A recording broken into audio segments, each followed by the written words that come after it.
Olá, queridas irmãs, queridos irmãos. Olha aqui, ó, Os Mensageiros. É o livro que estamos usando para tratarmos desta realidade do mundo espiritual. Mais um programa, o Espírito da Letra, chegando a você, falando desta obra que o Espírito André Luiz escreveu através do médium Francisco Cândido Xavier. Você já acompanhou conosco 25 capítulos mais a introdução. Hoje nós vamos ao capítulo 26º. Um capítulo que vai tratar de experiências que André Luiz conta, explicando como é o relacionamento entre os trabalhadores do posto de socorro, que é administrado pelo Alfredo, com o amparo, o apoio da sua esposa, Ismália. Então, busque o seu livro Os Mensageiros. O meu já está aqui, ó. Pegue o seu, procure o capítulo 26 e agora vamos acompanhar o texto. Capítulo 26, Ouvindo os Servidores. Notei que o trabalho no posto se desenvolvia em ambiente da mais bela camaradagem, apesar do respeito natural às noções de hierarquia. Enquanto conversávamos animadamente, Ismália recebia servidoras numerosas, em atitude verdadeiramente maternal, embora muitas mostrassem o rosto envelhecido, parecendo que eram avós da Ismália. Aniceto conversava conosco, nos dando lições muito importantes, extraídas de circunstâncias aparentemente inexpressivas. E Alfredo recebia os colaboradores de todas as condições, não só com um espírito de solidariedade, mas também de imenso afeto. Ria-se carinhosamente ou fornecia pareceres sem o mínimo gesto de impaciência ou irritação. Aquele clima de concórdia me fazia enorme bem. Tudo respirava ordem e compreensão, bondade e harmonia. A atitude paterna do administrador do posto de socorro, expressa em energia e amizade, organização e entendimento, atraía-me com força. Pedi permissão ao Aniceto, nosso orientador, para ir ouvir os esclarecimentos que eram prestados àqueles numerosos cooperadores. Me aproximei impressionado. Nesse momento, um colaborador de maneiras simpáticas dirigia a Alfredo a palavra com grande interesse. Tratava-se de um velhinho de humilde expressão, que lhe falava com mostras de justo respeito. Então, vejam só, primeira coisa importante é que havia amizade, havia carinho, os dirigentes eram generosos e os que eram dirigidos respeitavam, mantinham-se na sua posição. A hierarquia não era uma coisa opressora e a liberdade não era uma coisa que permitisse aos subordinados certas liberalidades, certas intimidades. Todos se mantinham no seu lugar, sabendo como proceder sem perderem a naturalidade. Viu que interessante? Quando a gente é subordinado, às vezes a gente quer ser amigão do chefe, e aí já toma liberdades, além daquelas que a gente deveria.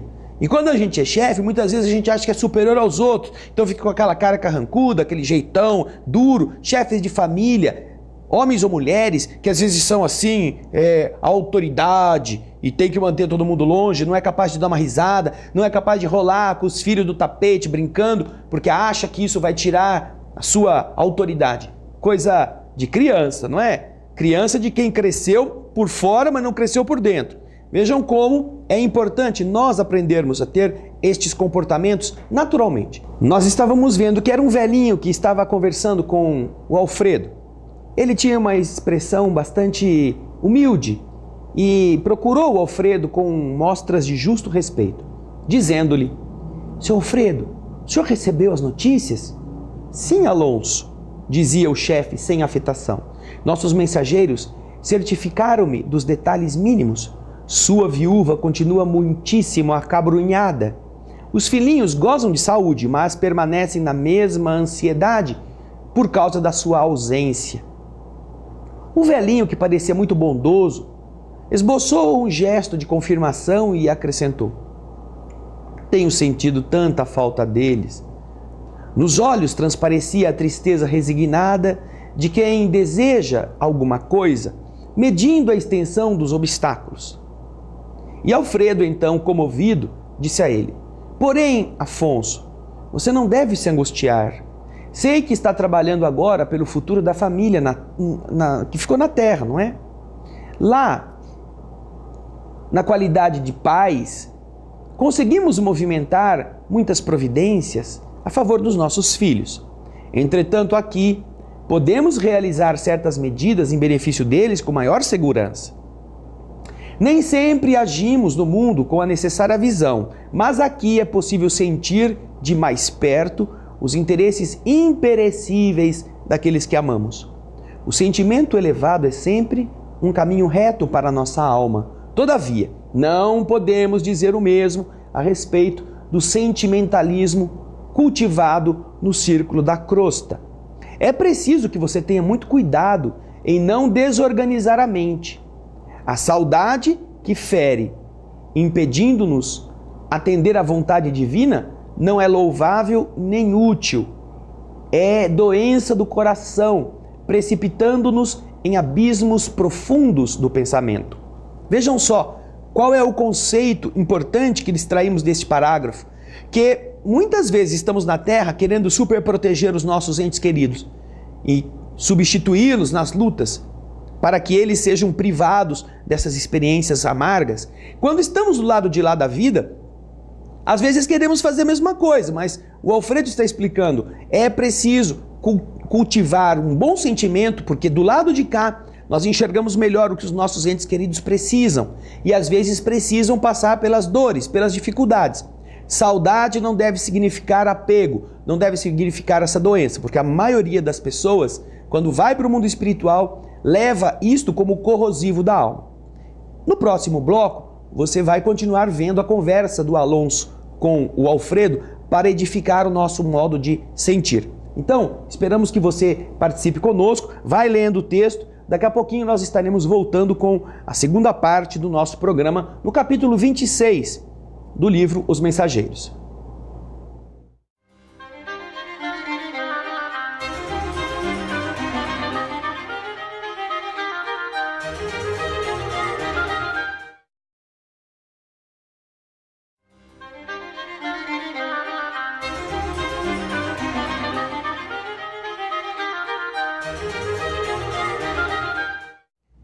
Estamos de volta com o capítulo 26º, ouvindo os que estão lá no posto de socorro. O Alfredo e a Ismália estão cuidando desses problemas.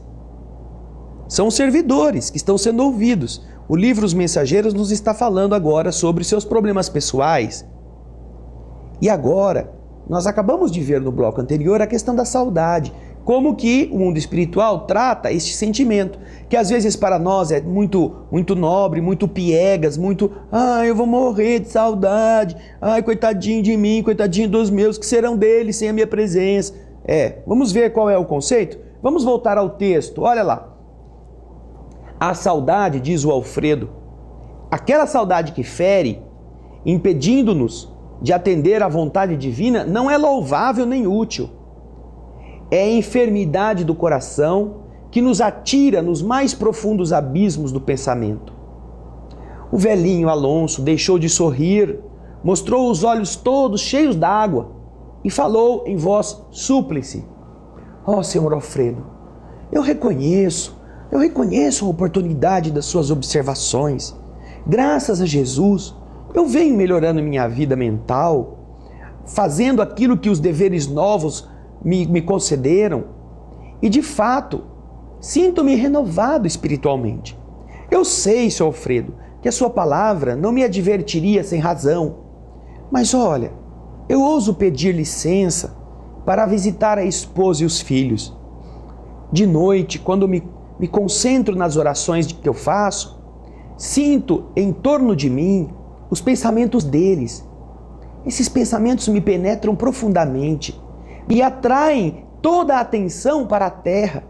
Às vezes, consigo repousar um pouco, mas com dificuldade. Eu sei que a esposa e os filhos estão chamando dolorosamente por mim. Esta certeza me perturba de algum modo. Não tenho sentido a firmeza para o trabalho diário e eu desejaria dar um jeito nessa situação. Reconheço que minhas obrigações, nesse instante, são outras e que devo estar conformado. No entanto, seu Alfredo, confesso que a minha luta espiritual tem sido muito grande. Estou certo de que o senhor vai me perdoar essa franqueza. Que chefe de família não se sentiria atormentado ouvindo os angustiosos apelos que vêm do seu lar, sem meios de atender, como ele deveria fazer isto? E então, revelando o enorme anseio da alma, enxugou os olhos e prosseguiu dizendo: eu queria muito, seu Alfredo, rogar aos meus calma e coragem, esclarecendo que meu coração ainda é frágil e necessita do amparo deles. Eu gostaria muito de lhes pedir esse auxílio para que eu possa atender às minhas atuais obrigações sem desfalecimento. Quem sabe me concederá agora a permissão que eu necessito. Temos bem perto da nossa casa um grupo de amigos espíritas. Talvez não me fosse difícil transmitir algumas palavras, mesmo que fossem curtas, breves, rápidas, tentando tranquilizar a minha mulher e os meus filhos. Tá vendo?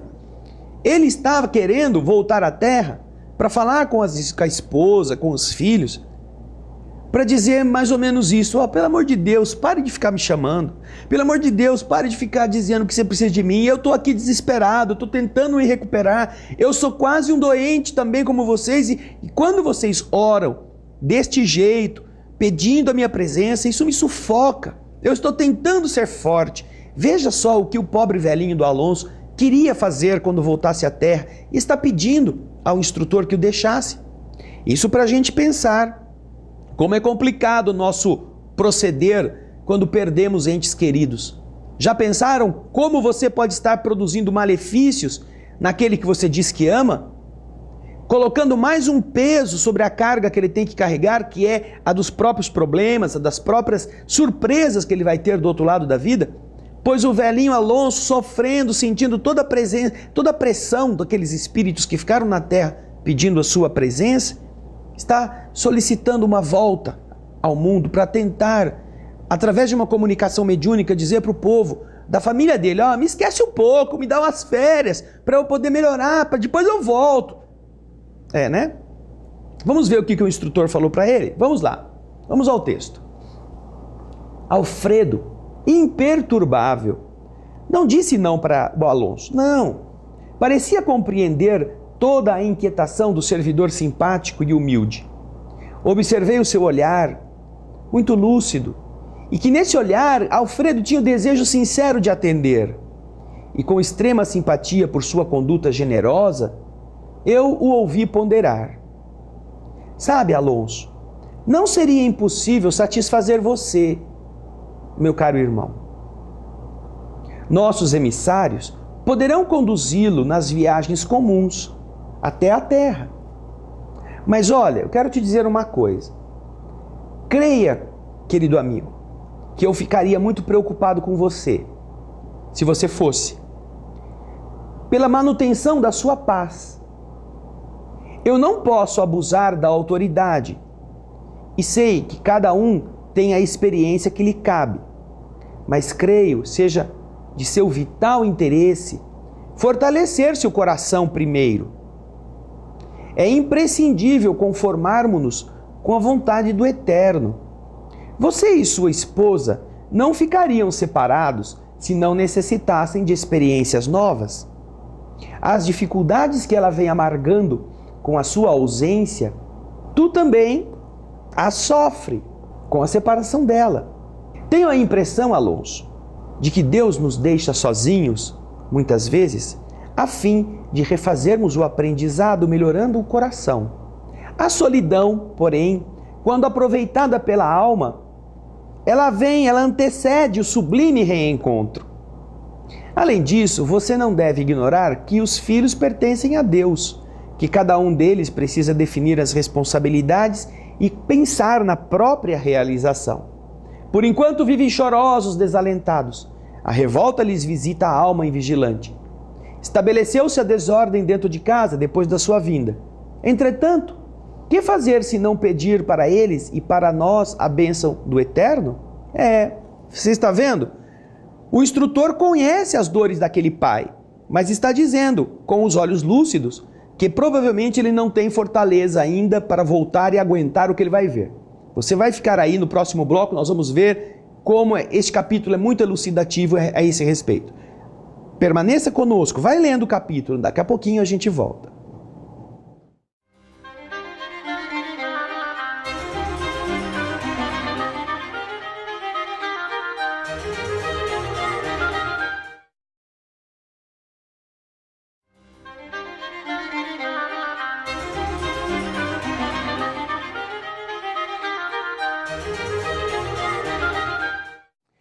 Estamos de volta com o estudo do livro Os Mensageiros, no capítulo 26, ouvindo os servidores, no caso, o Alonso. E o Alfredo está dizendo para ele, o Alonso está querendo voltar, não é? Ver a mulher, ver os filhos, e ele está dizendo, olha, sua esposa precisa da solidão, tanto quanto você. Deus não teria feito vocês passarem por isso se vocês não precisassem. E em relação aos filhos? Você não deve ignorar que os filhos pertencem a Deus. Acompanhe o texto. Que cada um deles precisa definir suas responsabilidades e pensar a respeito da própria realização. Por enquanto, vivem chorosos, desalentados. A revolta lhes visita a alma invigilante. Estabeleceu-se a desordem dentro de casa depois da sua vinda. Entretanto, que fazer se não pedir para eles e para a nós mesmos a bênção de Deus? Precisam eles da conformação com a realidade justa. E você, Alonso, que já lhes deu o que era razoável, necessita igualmente evoluir e aperfeiçoar-se no caminho novo a que fomos chamados. Em que ficaria, meu amigo, se permitisse a invasão total do sentimentalismo doentio em seus pensamentos? Tão dedicado é você à família do sangue, que por agora não o sinto com bastante preparo a tudo ver no antigo lar, sem sofrer de maneira desastrosa. Veja só, olha você que está acompanhando o estudo, o cuidado do dirigente. Ele está dizendo, eu até poderia deixar você ir, mas eu o observo tão apegado às coisas da família, que eu terei muito receio de como você vai reagir. Você ainda não está forte, você ainda se deixa bater, você ainda se deixa levar pelo sentimentalismo da mulher, dos filhos. E olha, a experiência negativa que já aconteceu com o próprio Alfredo, como ele vai contar agora. Acompanhem mais um pedacinho do texto. Há tempos atrás, eu autorizei a visita de 2 colegas nossos à terra, para ver a família, a viúva, abraçarem de novo os filhinhos, mas eles foram tão violentamente surpreendidos pela situação que não puderam voltar aos seus deveres aqui, lá ficando agarrados ao ninho que haviam abandonado. Não vigiaram o coração convenientemente, ouviram em demasia o choro dos familiares terrestres, envolveram-se nos pesados fluidos do clima doméstico e então, passada uma semana de licença que eu havia lhes dado, não conseguiram se erguer para voltar. Estavam como aqueles passarinhos aprisionados por aquele grude, aquele visgo, aquela coisa que as crianças fazem com a massa das árvores, não é? Para pegar o passarinho, apreender o visgo, no caso, das tentações. Os encarregados do noticiário particular voltaram ao posto sem eles e eu fiquei muito surpreso. E francamente, não sei quando eles poderão reassumir as funções que lhes cabem. O prejuízo dos 2 é muito grande. Depois de uma pequena pausa, Alfredo terminou. Os voos de grande altura, Alonso, pedem asas fortes. E Alonso, que ouvia de olhos arregalados, por fim resignou-se dizendo, puxa, eu desisto então, seu Alfredo, eu desisto do pedido. O senhor tem razão. O administrador então abraçou-o e murmurou, Deus ilumine o seu entendimento. Admiradíssimo, diz o André, reparei que outros colaboradores se aproximavam, rogando esclarecimentos, pareceres, edificando-me no exemplo do administrador amigo, que respondia em voz firme e afetuosa, demonstrando interesse de irmão. Tá vendo? Um capítulo que conta a história simples do Alonso, um velhinho que quer voltar à terra para visitar a família e aprende que não é chegar lá e ficar tudo bem, oi, dá um beijinho na esposa, afaga os filhinhos e depois volta para a excursão de regresso. Se nós não tivermos equilíbrio, nós vamos ver as tragédias, vamos ver as lutas, vamos ver os problemas. Já pensou se você é um pai que desencarnou e quer voltar para matar a saudade e de repente vê que o seu filho está envolvido com droga, seu filho está sendo assediado por traficantes? Você vai conseguir voltar para o plano espiritual? Que a sua filha está à beira do suicídio porque ela se desajustou afetivamente, o namorado atraiu, fugiu com outra e ela está pensando em tomar veneno? Já pensou como você que é mãe, que é pai, estaria se sentindo se não tivesse esse estofo, esse preparo, essa neutralidade para tomar conta como espírito, não mais como encarnado? Por isso, a sabedoria das leis do universo coloca instrutores para ajudar os instruídos. E a humildade daqueles que sabem que não sabem é um grande e poderoso auxiliar para que ele mesmo não seja o pior inimigo.